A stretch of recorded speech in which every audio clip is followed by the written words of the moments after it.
Kalau Cina itu isi otaknya itu ramping. Gak ono selawatan, gak ono malaikat, gak ono macam-macam. Gak ono caro, gak ono apa. Pokoknya badi, itu dah. Wes. Jadi otaknya itu ramping. Kalau sampean orang Jawa itu ruwet. Ono kenduren, ono teplek, ono udah ruwet. Sehingga kita kalah efektif dari mereka. Nah, di dalam kepala Anda itu karena Anda orang Madura, dilihat kira-kira bagaimana. Nanti hubungannya sama hal adullukum ala tijaratin tunjikum min adzabin alim. Nanti kita pelajari. Tawaran Allah ini direspon berbeda oleh orang Madura dan orang Jawa, beda-beda. Orang Arab beda dengan orang Yahudi, orang Israel, beda responnya. Maka Anda harus tahu diri Anda. Ya, misalnya apa? Kalau ayam ketemu jagung diapain? Kalau Anda ketemu jagung, langsung. Loh, enggak, maksudnya ayam ketemu jagung langsung totol. Kalau Anda ambil dulu, mikir ini saya bakar, apa saya goreng, apa saya godok, apa saya sayur, kan gitu. Nah, apa tambah lagi Pak? Ditanam lagi. Ditanam lagi. Nah, orang Madura punya respon yang berbeda. Orang Madura ketemu uang mikirnya beda dengan orang Jawa ketemu uang. Nah, Anda harus ngerti diri Anda. Nah, saya ingin orang Madura betul-betul mempelajari dirinya, kemudian bercita-cita sesuai dengan dirinya. Kan Allah itu bikin burung, bikin cacing, bikin ikan. Nah, sekarang ini karena globalisasi dan semua sekolah di universitas yang sama, semua disuruh jadi orang yang sama. Semua disuruh jadi orang kaya, betul enggak? Loh, kalau Anda ikan, enggak usah lomba terbang. Kalau Anda burung, enggak usah lomba renang, kan begitu. Nah, sekarang pendidikan modern kan menyuruh Anda melakukan hal yang sama, menjadi orang yang sama. Akhirnya enggak karu-karuan, siapapun bisa jadi presiden.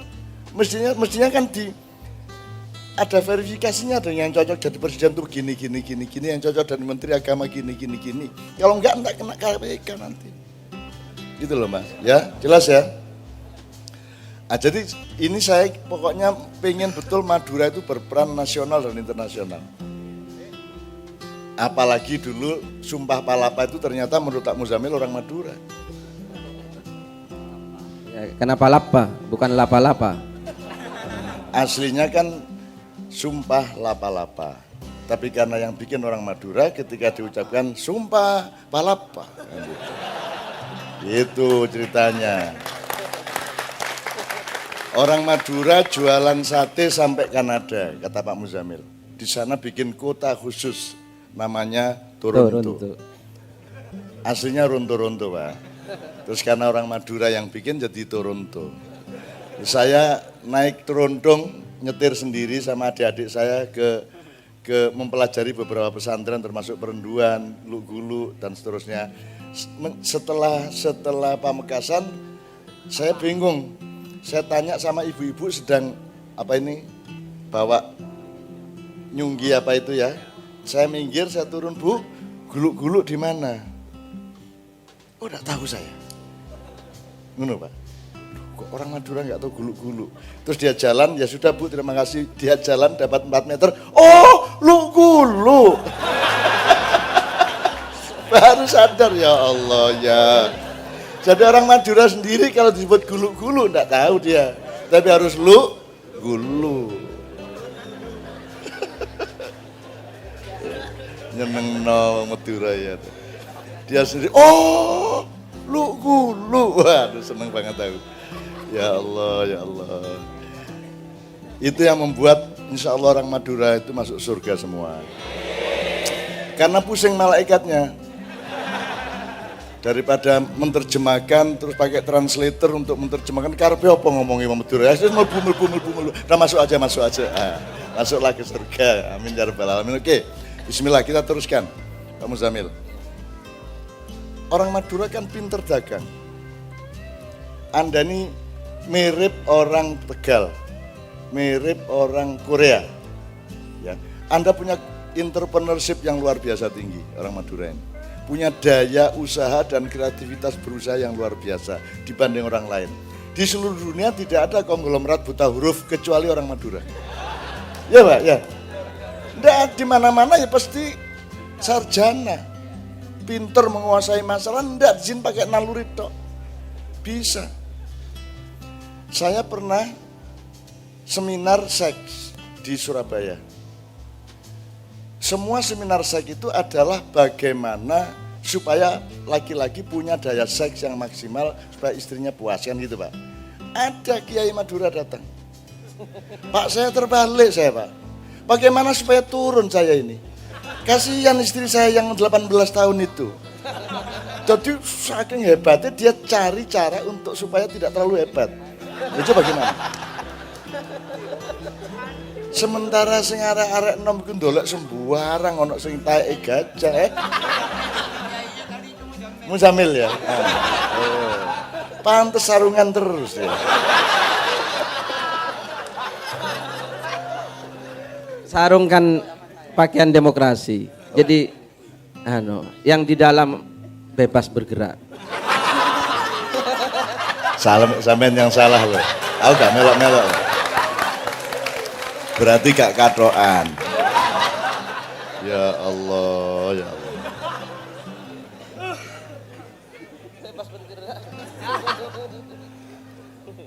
Tidak ada kata-kata yang aku bisa ucapkan untuk hal-hal yang semacam itu. Oke Pak Muzamil, sekarang gini. Orang Madura kan entrepreneurship-nya tinggi. Pinter dagang, pinter berusaha. Dan luar biasa etos kerjanya toh. Bahkan orang Madura tidak memerlukan bahasa. Kemana-mana teori dagang itu adalah misalnya Cina datang ke sini ya belajar bahasa Madura. Kalau Cina ke Surabaya belajar bahasa Madura. Orang Madura mau ke Medan tidak belajar bahasa Medan. Tapi bisa laku. Terus pokoknya tabrak. Loh, ibu-ibu jualan sate di Jakarta dia tidak bisa bahasa Indonesia. Wong yang penting satenya kok. Uangnya dia juga bisa hitung, yang beli juga bisa, tidak perlu bahasa. Jadi orang Madura itu bisa masuk surga tanpa prosedur. Gimana coba? Lo kok bisa-bisanya itu loh. Wong hidup di Jakarta sudah 30 tahun tidak bisa bahasa Indonesia itu loh. Tapi ya laku coba. Dasar. Nah, teman-teman, dasar hanya orang Madura yang bisa. Wis. Nah, sekarang kalau kita kaitkan dengan tawaran Allah kan gini, ibaratnya kalau ngomong agama, Allah itu punya warung. Di warung itu dia menyiapkan surga. Terus kita ditawari beli. Ya, hal adullukum ala tijarotin tunjikum min adzabin alim. Jadi yang ditawarkan Allah itu pasti membuat Anda terhindar dari azab yang pedih, dari neraka, dari kebangkrutan, dari apapun saja. Gitu. Nah, orang Madura yang pintar berdagang, ini kita cari letaknya. Sebab ada 4 kemungkinan Pak Muzamil. Tijaroh ini. Ya. Sebelumnya Pak Muzamil tolong jelaskan, hidup ini kan pekerjaannya ada 3 menurut Pak Muzamil. Dalam Al-Quran 1. Ziro'ah, bercocok tanam. Ya. Kedua. Sina'ah, teknologi. Dari apa dijadikan apa, dari apa jadikan apa. Sina'ah. Nomor 3. Tijaroh, memasarkan, menjual, kan gitu kan. Nah, Allah yang menyebut langsung itu menawarkan tijaroh kepada kita, menawarkan perdagangan. Allah menjual surga, kita dipersilakan membeli. Membelinya pakai apa? Iman dan jihad. Jadi itu kan gitu. Iman dan jihad. Nah, kalau Anda beriman, berhijrah, berjihad, maka Anda terhindar dari api neraka. Nah, sekarang masalahnya Pak, hidup itu kan kalau ibarat huruf hijaiyah, huruf pertama apa? Alif, huruf terakhir ya, hamzah ya, gitu ya. Ya. Nah, kan sekarang kalau Anda berjalan di ABC kan endingnya Z. Kalau Anda pakai hijaiyah kan endingnya ya. Nah, Anda harus menentukan Anda ini ABC apa alif ba ta. Nah, sekarang orang ini tidak pernah menentukan itu. Maka perdagangannya ada 4 macam, Pak. Ada 4 macam. Satu, orang yang berdagang di dunia untuk tujuan dunia. Ini mayoritas seluruh dunia, betul enggak? Sekali lagi, orang yang berdagang di dunia untuk tujuan dunia, itu disebut materialisme, disebut kapitalisme dan seterusnya ya. Industrialisme, hedonisme, segala macam kalau dalam ilmu modern. Nomor dua, orang yang berdagang di dunia untuk tujuan akhirat. Jadi setiap uang yang dia dapatkan, setiap laba yang dia dapatkan dijadikan manfaat sosial supaya efektif untuk mendapatkan surga di akhirat. Jadi yang kedua, orang yang berdagang di dunia untuk tujuan akhirat. Nomor tiga, orang yang berdagang, orang tidak berdagang di dunia karena tujuannya akhirat. Kan tidak mau dagang, jadi dunia dibenci sama dia. Ya dunya ghurri ghairi laqad talaqtuka salasatan. Wahai dunia, jangan coba-coba merayu aku karena aku sudah mentalak 3 kamu. Jadi dia tidak bisa menikmati soto, tidak bisa menikmati sate, sufi sholat terus. Ono bojo dijarno gak diapakno. Pelat. Pasar adalah tempat yang paling buruk dan masjid adalah tempat yang paling baik. Saya diceramai gitu di Korea, di masjid-masjid itu oleh teman-teman yang memang begitu itu. Sampai akhirnya aku marah. Oh, jadi apa bahasa Arabnya kata Rasulullah, sebaik-baik tempat adalah masjid adalah sebaik-baik tempat. Afdalul biqa al masajid. Ya. Wa syarruha asuk. Aswaquha. Wasyaruha aswaquha. Jadi sebaik-baik tempat itu masjid, seburuk-buruk tempat itu pasar. Jadi dia pokoknya enggak mau sama pasar, Pak. Terus saya tanya, ini masjid enggak ada kalau enggak lewat pasar. Ngono aku. Tuku botone ndek endi dul? Dia bilang gitu. Untuk punya biaya ini kalau enggak jualan dulu di pasar, tidak ada masjid. Jadi tidak bisa berpikir ini masjid tok, ini pasar tok, enggak. Karena masjid ini berdiri karena kita kerja di pasar, maka kita punya duit untuk bikin masjid. Nah, berarti yang ketiga ini ada kurang rasionalnya, Mas ya. Bekerja untuk akhirat tapi tidak mau berdagang di dunia. Kan gitu. 3. Yang keempat, orang yang berdagang akhirat untuk kepentingan dunia. Iki ketoke wakeh saiki ya. Ya toh? Banyak ini. Pokoknya nama perusahaannya bisa berupa perusahaan barang, bisa berupa perusahaan pendidikan, bisa perusahaan anak yatim, bisa perusahaan macam-macam. Pokoknya namanya selalu pakai al itu. Gitu? Nah, dia memperdagangkan simbol-simbol akhirat untuk mencari kepentingan dunia. Ini yang nomor 4. Nah, sekarang saya tanya, orang Madura yang nomor berapa?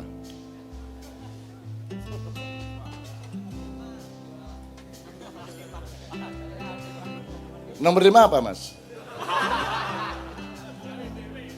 Nomor 2 adalah orang yang berdagang di dunia untuk kepentingan akhirat. Kalau yang ketiga adalah orang yang tidak mau dunia, toh, maka dia tidak berdagang di dunia, dia kehilangan kenikmatan.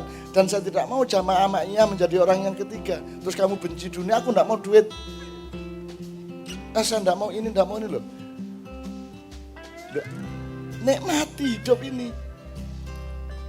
Loh, Anda sekarang punya badan, nikmati sistem badan Anda. Nikmati membersihkan muka, berwudu, nikmati Anda olahraga, menikmati tidur, nikmati istri. Bagi yang belum ya sudah bantal-bantal apa sana. Debok-debok ta. Kentongan anggar rujak wedhus ngene kan. Ya Mas ya. Menikmati apa? Jadi ada zinatul dunya, ada zinatul akhirah, ya. Nah, orang kemudian hanya memilih zinatul akhirah. Padahal dunia ini fil akhirah atau tidak, Pak? Tadi kan katanya al jannah saja fil alamin. Wad dunya fil alamin. Maka kalau Anda menolak kenikmatan dunia, Anda juga menolak al alamin dan al jannah. Jadi nikmati dunia tapi dalam rangka menikmati akhirat. Jadi Anda niati untuk Allah, Anda niati untuk nyicil swarga gitu kan. Anda niati untuk investasi surga kan gitu. Maka dunia menjadi nikmat. Anda punya 2 piring, yang satu Anda makan, yang satu piring Anda kasih orang. Maka menjadi investasi untuk beli surga kan gitu. Karena surganya oleh Allah itu dijual murah apa mahal, Pak? Mau sambil. Kalau menurut sampean, murah apa mahal? Sebenarnya kalau dihitung-hitung, sampean bisa nggak beli surga? Coba gambaran surga menurut Allah itu kan bahwa kenikmatan dunia itu hanya setetes air, kata Allah. Betul. Seperti apa? Jarum yang dimasukkan ke laut dan air yang ikut ke jarum, itulah kenikmatan dunia dibandingkan akhirat. Sedangkan akhirat adalah lautnya. Itu. Nah, iya. coba, bisa nggak Anda beli laut itu? Artinya nggak mungkin Anda masuk surga. Nah Allah juga tidak mahal-mahal jualnya. Gitu loh. Yang penting kamu bersungguh-sungguh beriman, bersungguh-sungguh berjihad. Terus nanti sebenarnya enggak pantas juga dapat surga. Piro duitmu apa kelakuanmu gitu ya. Dosamu yo akeh, kadang-kadang yo selawatan, yo mabuk. Ya toh? Kan gitu. Aslinya kita tidak bisa membeli surga, aslinya.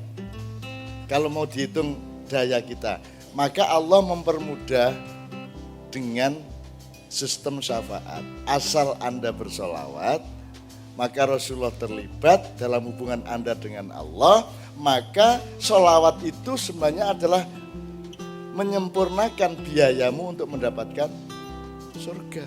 Jelas Mas ya? Gitu ya?